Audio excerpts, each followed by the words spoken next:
This channel does not promote any violent, harmful, or illegal activities. All content provided by this channel is meant for an educational purpose only. ছাত্রদের পঠন পাঠনের কথা চিন্তা করে যারা বিভিন্ন পরীক্ষার খাতা দেখছেন তাদের কথা চিন্তা করে এই সিদ্ধান্ত নেওয়া হয়েছে। কিন্তু এটা কোনো স্থায়ী সমাধান নয়, কোনো সমাধানই নয়। শিক্ষকদের তো তাহলে পুনরায় পরীক্ষায় বসতে হবে। এটা কি ব্যবস্থা হলো? তাই যেখানে ছিল সেখানেই আছে। আর এই অবস্থার জন্য দায়ী হচ্ছে তৃণমূল কংগ্রেস। মুখ্যমন্ত্রী যদি চান, তিনি যেরকম যোগ্য অযোগ্যের কথা এখন বলছেন, ৭,০০০ কার্ড ইস্যু করেছিলেন, তিনি সেটা পরিষ্কার বলুন মানুষের সামনে।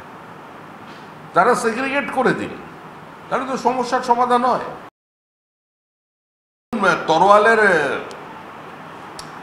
বিরোধিতা করতে গেলে বা তার সামনে দাঁড়াতে গেলে তো আপনি খুন্তি নিয়ে দাঁড়াতে পারবেন না।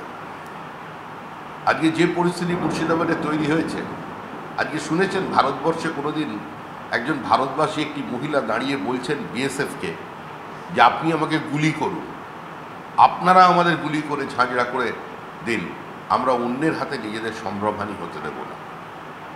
এ তো জহরব্রতকে মনে পড়িয়ে দিচ্ছে। এই পরিস্থিতি তৈরি হয়ে গেল আজকে স্বাধীন ভারতবর্ষে। এই দৃশ্য ভারতবর্ষের অন্য কোথাও দেখেনি।